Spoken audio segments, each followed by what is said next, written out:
The following is a conversation between Sherrie Westin, Executive Vice President for Global Impact and Philanthropy at Sesame Workshop, and Denver Frederick, host of The Business of Giving on AM 970 The Answer in New York City. With more Emmys and Grammys than any other children's television show, and as the first nonprofit to reach 1 billion YouTube views, Sesame Workshop has become an American institution. And now with the show airing in some 150 countries around the world, it has become a global one as well. There's been a lot happening over at Sesame Street in the last year or two, and we're so very fortunate to have been able to pry away from Sesame Workshop their Executive Vice President for Global Impact and Philanthropy, Sherrie Westin, who's come on by to tell us about it. Good evening, Sherrie, and welcome to The Business of Giving. Thank you so much. I'm thrilled to be here. You know, there's a tendency for all of us to take Sesame Street for granted. It has produced such great content for such a long time. But tell us how it first came into being some 47 years ago, and what is at its heart that informs and inspires the work that you do? Well, you are right. People love Sesame Street, but I think they often do not know sort of the depth and breadth of our work. Sesame Street started in 1969, and this was part of the war on poverty, if you think back to the late 60s, the Johnson administration. And Joan Gans Cooney had the idea, and you have to understand this is a radical idea at the time, that possibly you could use the much maligned media of television to teach. And she and her colleagues set out to not only see if you could reach children with educational content that could make a difference in preparing them for school, but also could you specifically reach those children who may have less advantages, not be in a quality preschool, and get some of those advantages that upper middle class children had by arriving at kindergarten ready to learn. So it was quite a departure from what we thought of as children's television in the day. And the best part is that it was a huge success. You know, one of the big changes you've undergone in the last year or so was that Sesame Street was shown exclusively on PBS for about 4.5 decades. And now it's first aired on HBO, with those episodes then shown on PBS starting 9 months later. There was a little bit of concern when this was first announced, but tell us, how has that gone? Well, listen, the thing you have to understand is it was always critically important to us that we stay on PBS. That's been our home for almost 50 years, and it's how we reach every child in the United States. But what most people don't understand is Sesame Workshop is a 501c3, always has been. When I talk about Joan starting in 1969, it was through grants from the Department of Education and Carnegie Foundation, Ford Foundation, and we struggle to make sure that we have the funds needed to continue to produce this incredible educational content. And quite frankly, HBO gave us an opportunity to fund that production, which was not an easy thing to do, and to provide the content free to PBS. So it's really a win-win when you look at it that way. Yeah, it certainly is. I think people have to understand you have to be pragmatic to be able to scale and continue this work, and that's what you've done, and very intelligently so. You know, I'm no expert at early childhood development, but we've had a couple shows on it, so I've learned a lot. And it just seems that the benefits of it are so proven and are so dramatic. We're recouping up to $17 for every dollar we invest, yet only about 4% of our educational budget and budget around childhood development goes to that 0 to 5 years of age. Why is that the case, and what can be done about it? Well, listen, I mean, you quote James Heckman, who I think is amazing on this subject. And what I find encouraging is I do believe people are starting to understand the importance of early childhood. I see that domestically. I even see it now in all of the international work we do and the conversations around international development. When you look at the neuroscience, it proves that the greatest impact in terms of a child's development is in those first 5 years. Yep. And the other thing that the neuroscience shows is also when a child is going through trauma, the most important thing to mitigate that trauma is engagement with an adult. And all of this means the early years is where you can make the biggest difference in terms of a child's trajectory. I've been at Sesame Street for many years, but I'm constantly amazed at how prescient Joan Gans Cooney and Lloyd Morissette and their colleagues were back when they started Sesame, because if you think about it, they knew then to focus on the earliest years. Now we have evidence and proof and science to prove that that is the smartest place. That's where we can have the greatest impact. They also knew how important it was to make the show appealing to adults. That's why you had celebrities. It's why you had music. It's why you had humor and parodies.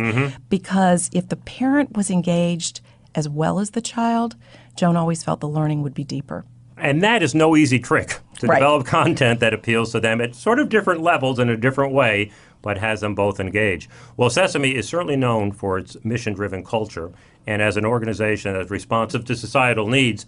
So what I wanted to do, Sherrie, is to touch on a few of those and have you speak to them if you would. I would love that. A wonderful example is when the U.S. military came to you seeking help about talking to kids when a parent is deployed. Tell us about that and what you did. Well, I will tell you, actually, the genesis of that was really at the workshop. And it was because there was a front page piece in the New York Times that said that there were some 700,000 families who had very young children who were facing deployment, even multiple deployment. So we actually thought we have to do something. And Sesame has had a long history of creating not just incredible content on the show, but targeted initiatives to address specific issues, always through the lens of a child.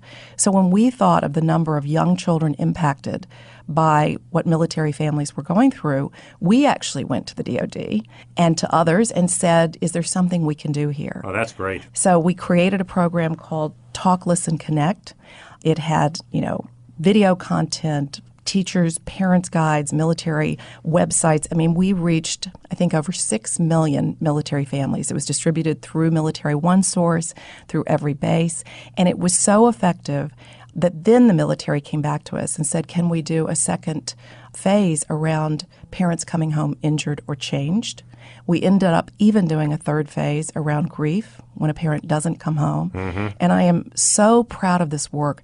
But also, we had such compelling research and feedback from families. There was nothing else created for children that young to help parents help them cope with these challenges. And today, we're still hard at work with this audience, and we have a program called Transitions where we're helping military families and their children transition back to civilian life, since so many are now veterans and are now moving back into civilian life. That is really wonderful stuff, and I love the way you explain how that whole thing evolved as it went along. Another interesting partnership you have is the one you forged with the International Rescue Committee to teach preschool-age children living in refugee camps. And we know there are about 60 million refugees in the world right now. About half of them are children. Tell us about what you're doing there and how you're distributing the content. I'd love to. I mean, this is another example where we're responding to what's happening in the world. And this is clearly one of the largest humanitarian crises of our lifetime. And to your point, 30 million of those displaced individuals are children. So how could we not be focusing on what could Sesame Street do? And while we're in a lot of those countries, we're on the ground in places like Jordan with local productions, local characters, but we knew if we wanted to reach displaced children, we couldn't do it alone. So there are a lot of great organizations working in refugee camps. We work with many of them, but we sought out the International Rescue Committee, the IRC, deliberately because we knew with their work we could be a great partner in terms of what we bring to the table. And with IRC, if you think of them as our boots on the ground, they are directly servicing these families. And if we're providing content, whether that's mobile content, whether it's literally printed materials and the training, then we believe together we can make a real meaningful difference, particularly focusing on the youngest children in these camps. I love all your characters, and I looked at the ones in Bangladesh and Egypt and Mexico and the other countries around the world. But there was one young lady that really caught my eye, and her name was Zari in Afghanistan. What are the challenges that you're looking to address there, and what has her impact been? Well, I'm so glad you raised Sari because she's one of my favorites too. This is fairly recent. We have had a production in Afghanistan for almost 6 years. It's called Bache Simpson, which means Sesame Garden in Dari and Urdu. But we realized that in a country like Afghanistan, there are so many young girls who do not have access to quality education, who are not allowed to go to school. And while we reach boys and girls alike, and quite frankly, we're reaching almost 4 million children in Afghanistan through not just television, but also radio and community programs. But we also know the power of these compelling, engaging Muppets to not only teach children, but to inspire them. So we were very deliberate in making sure that our first local Muppet, our first Afghan Muppet, was a girl. And she wears her headscarf. She wears her school uniform. She loves to learn. She loves sports. And so everything we do is modeling that a girl can be an equal with the boys, that she can go to school. And I think what's most rewarding about this work is we see what an impact she's having. She's providing quality education to girls who have no other means of preschool education. But by inspiring and modeling, we're also affecting little boys' attitudes. And we have research that shows that little boys who regularly watch test 30% higher on attitudes of gender equity because they think it's fine for my sister to go to school. And I'll give you one more anecdotal piece of data that I find so moving, and that is, the State Department helped fund this project, and they did their own research. And this was qualitative research, and they found again and again that fathers actually said they had changed their minds about permitting their daughters to go to school. So you're reaching big boys, too. Absolutely. And again, that's the power of these Muppets. They engage parents and caregivers, adults as well as children, boys as well as girls, and I think in a non-threatening way. Yeah. That's a big difference. And I did see Zari in one of these schools, and I saw all the girls running up to kiss her. And, I mean, it just lifted your heart to see a scene like that. They're little rock stars, I have to tell you. I can only imagine, Sherrie, how heartwarming and rewarding it must have been to have experienced at Sesame the response you got from parents to your See Amazing in All the Children initiative. Tell us about that program. Well, you're mentioning all my favorites because this was our autism initiative. It's still going on strong. In fact, we have phase 2 will launch in the spring, and we want to make sure this is evergreen and that we're constantly providing more and more content. But the idea came again because we looked at sort of what's happening, and 1 in 68 children in the U.S. is now diagnosed on the autism spectrum. Remarkable number. So how could we not be trying to figure out how we could address and help those families and those children? And what I love about this initiative, See Amazing in All Children in particular, is that there's 2 objectives. We have provided and created incredible content to help families with an autistic child make those everyday moments somewhat easier. These are apps, there's videos, there's storybooks. We also created Julia, the first ever autistic Muppet. And when you think about the ability for us to destigmatize autism, to build awareness and empathy, when you have a Muppet like Julia, and for instance, in the storybook, Elmo is best friends with Julia, and he's introducing Julia to his friend Abby. And Abby's reaction is, oh, I don't think Julia likes me. She doesn't look like she wants to play with me. She doesn't look me in the eye. And Elmo's able to explain, oh, no, that doesn't mean she doesn't want to be your friend. Yeah.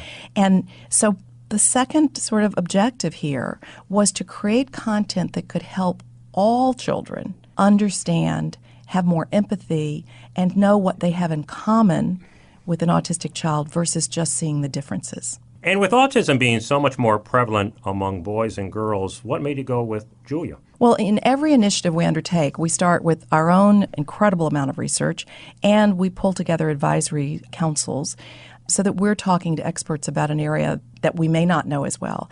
And through our work, through our advisors, we realized it was actually very important for people to understand that a girl could also be autistic. So you're right, there are more boys who are on the spectrum than girls. But part of our goal is to sort of break down the misunderstandings. So what better way to debunk that myth than to show that it's Julia is a little girl, not a little boy. So that was very deliberate. Yeah, and very interesting. Well, as you just mentioned, you have a great reputation for doing a lot of rigorous research, both the formative kind when you're setting up a program and designing it, but also, the back end when you're measuring your impact and results.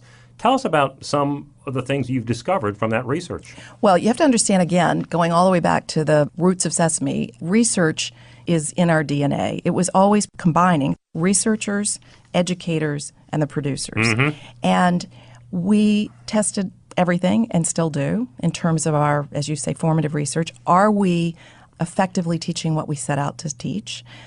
Does the content engage with children? So we will always do our homework, and everything is steeped in research. The summative research or the impact research is critically important because if we're not, we want to be able to self-correct, and we also could not raise the necessary funding if we weren't showing our impact. It's also right. what we're there for. So we've got to, for our own sort of sense of impact, we have to know what's working and what's not. But let me give you some examples. I mean, the one that is sort of most often cited was a longitudinal study on Sesame Street in the U.S., and it showed that children who grew up watching Sesame Street performed 16% higher on their grades, even in high school. So instilling that sort of basic learning, arriving at kindergarten ready to learn, and that joy of learning stayed with them. So that kind of research is so important because it shows the efficacy of how one can teach through media. But in other countries, I'll give you an example. In Bangladesh, where we have a local production called Simsimpur, children who watch test 67% higher on literacy. And so you can have an incredibly meaningful impact and move the needle by providing this content to children who have no other means of quality education. And I can give you data in every country. You know, it can be on gender equity, on sort of attitudes around water, sanitation, and hygiene, where we set out to teach basic wash behaviors, because we have the ability to change attitudes, to change behaviors, as well as to impart cognitive learning. You're making a difference. We are making a difference. You know, I think something that a lot of our listeners might wonder about is whether you've done any research on screen time. You know, the appropriate amount of screen time that infants or young children should be getting. Do you have any overall philosophy on that? Well, listen, we follow the American Academy of Pediatrics recommendations on screen time, and interestingly, they just recently said that they felt 18 months was about the right age where one could introduce screens to a child. But the most important thing to understand in that is content and context matter. And it's what a child is seeing on that screen. The kind of screen time. Absolutely. And I will say that one of the things that we mentioned earlier that is baked into Sesame Street is inspiring and including the adult, so that the content is also modeling engagement and becoming a catalyst for that engagement. So it's not just what you're doing when you're watching, it's what happens after the screen time. It also is what happens if a child is engaged while an adult is as well, so that that can be sort of a catalyst for that engagement. That's a great point. I also noted you're putting a sharper focus on kindness, something which does seem to be in rather short supply these days. In fact, you recently completed a survey on kindness. What did it tell us? Well, absolutely. But I want to say we are really emphasizing kindness. But again, it's something that we have always done. It's part of our DNA. You know, our mission at Sesame Street is to help children everywhere grow smarter, stronger, and kinder. And that is not just, you know, a clever tagline. This is a production, and every initiative we do has a whole child curriculum. And what is meant by that, to educators, is that it's both the cognitive and the social and emotional skills. And we know that a child, it is as important that they have those social and emotional skills to arrive at kindergarten ready to learn and to succeed, as it is the sort of literacy and numeracy. So the kinder has always been an important part. Smarter, literacy, numeracy. Stronger, resilience, health. Kinder, empathy, understanding. But we also knew today that it really felt like this world needs to be a little kinder. Yeah, for sure. And we did the study because we actually wanted to start a sort of more of a national conversation around kindness. We also wanted to see, do parents feel the same as we do, that there needs to be an emphasis on kindness? And we found absolutely, parents and teachers, there was a real consensus that the world is unkind. Unkind. Right. And the importance of teaching kindness, empathy. There was also agreement in terms of that has more to do with a child succeeding than just, again, the basic academics. And it's important to note that every season of Sesame Street is an experiment. The basics are always there, the same in terms of smarter, stronger, kinder, but we emphasize a particular curriculum each year. And so the new season, which has just launched, the curriculum is kindness, and that's what we're emphasizing. That's great. Let me get back to the business side of Sesame Workshop for a second, and we haven't had much of an opportunity on this show to talk about licensing. Right. How it works, the revenue it generates to support the mission, the role it plays in building a brand. Sesame Workshop knows licensing. How important is it to your operations, and how do you go about it? Well, Sesame Workshop, first and foremost, is a nonprofit organization, always has been, 501c3. But when Sesame Street was launched and was so incredibly popular, they realized they had an opportunity to license the characters. It's why you saw Sesame Street plush and toys, and that was a wonderful means of unrestricted income. And I'm sure most nonprofits would love to have that unrestricted revenue Sure. source, right? And I will say the only caveat is I do think it is one of the reasons that fewer people understand that we're a nonprofit. You know, they love Sesame Street, but when you see toys and you assume maybe we're commercial, you assume we have plenty of funding. So one of our challenges is to try to raise more awareness for the depth and breadth of our work, the fact that we are a nonprofit organization in need of funding, our mission-driven work, and the fact that every penny goes to support our educational content. We have no shareholders. There is, all goes back. Right, but it is a challenge for us, and it's one of the reasons we're launching something we're calling the Yellow Feather Fund. What is that? Well, the Yellow Feather Fund was inspired. It's Big Bird. Big Bird is the really known for kindness and generosity. And Big Bird sort of created his own Yellow Feather Fund. He created a lemonade stand, actually, to raise money for children around the world. So we are going to launch this through social media. If nothing else, if it raises awareness so that people understand Sesame's work and our nonprofit status, and yes, our need for support. And we're very fortunate. The license revenue helps support this work, but it's not enough. And if you all also understand the dynamics, there are so many children's properties today. That's not a source of revenue that will grow. It's much less than it was years ago. We get about a third of our support from program support from foundations, generous corporate partners, even government grants. But that's a third. And the licensing, is about a third. Okay. And then we have distribution fees. But we don't have the individual giving that most nonprofits do. It's interestingly enough, only 3% of our revenue comes from individuals. So we have decided that we are going to invest in trying to raise awareness, to, of course, try to cultivate major donors. But because Sesame is so beloved, people always want to help. And you find that with our Autism initiative. People just, when they understood what we were doing, they wanted to be supportive. So the Yellow Feather Fund is meant to give people an opportunity to support Sesame and our great work at the grassroots level, if you will. Yeah. Right. Well, that's great. Well, how did they get involved? I mean, what's the proposition going to be, and how are people going to get engaged? I hope you'll go to yellowfeatherfund.org Okay. if you love Sesame and if you want to support our mission-driven work. Listen, we are so grateful for all of our support from all of our funders. We've had amazing support from corporate partners like American Greetings. Actually, Autism would not have been possible without American Greetings. Robert Wood Johnson Foundation, Gates Foundation supported our work in India, Bangladesh, and Nigeria around basic water sanitation and hygiene. So we're so grateful for that support, but we want to do so much more. Yeah. And Right. we cannot do it without the philanthropic support. Absolutely. I've looked at the list, and it's a very impressive list. It's just not long enough. Exactly. And you have to understand, too, that, again, we're fortunate to have the licensing revenue to help. Or you mentioned HBO, that helps pay for the production of the show, but not the military families or the Autism Initiative or, for heaven's sakes, Bangladesh. There's no licensing revenue in places like Afghanistan and Bangladesh. That is all, we're there because of the generous support of like-minded funders and people that want to make a difference. Yeah, and you have such wonderful and distinct programs that people can attach themselves to, whether it be a corporate sponsor or even an individual. It can really go to something that is very meaningful to that person. Let me talk to you a little bit about corporate culture. I'm always fascinated by corporate culture, and I know Sesame Workshop is a great place to work. And as a leader there, one who's an optimistic person, someone who has a long view, what's the kind of work environment that you're seeking to create at Sesame Workshop? Well, listen, the reason I came to Sesame Workshop was it's a long time ago, 18 years ago. I can't believe I've been there that long. But my daughter was just 3 years old. I had adopted a little girl from China, and Lily was 3. And I loved my work. I was at ABC at the time. But I really, at that point, knew I wanted to focus mainly on children.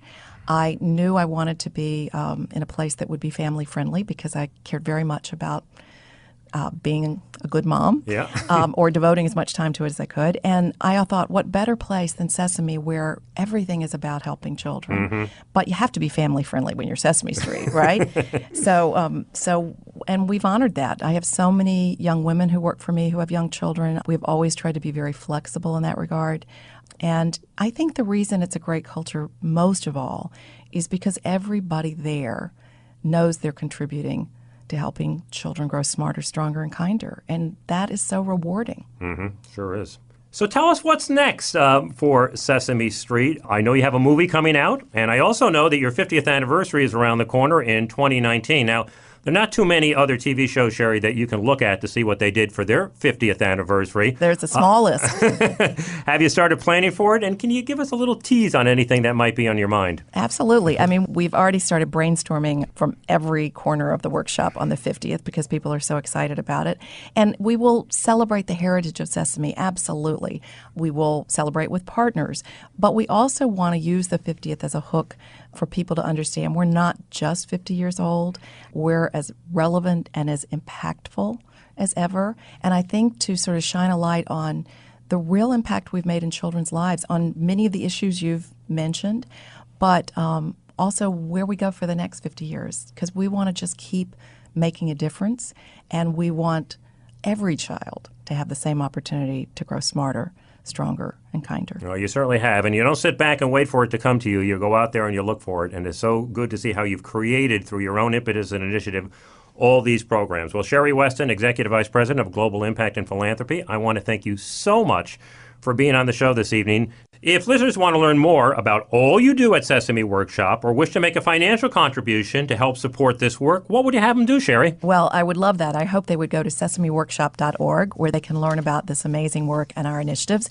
And even more, if people wanted to support that work and would go to yellowfeatherfund.org, I would be so thrilled. And we are so grateful for people's support. And most of all, I just appreciate you giving me the opportunity to talk about this work, because it is making such a difference, and so few people understand sort of the depth and breadth of this work. Well, they'll understand a lot better after listening to you, Sherrie. It was a real pleasure to have you on the program. Thank you so much. The Business of Giving can be heard every Sunday evening between 6 and 7 p.m. Eastern on AM 970 The Answer in New York and on iHeartRadio. You can follow us at Biz of Give on Twitter and at Facebook.com/businessofgiving.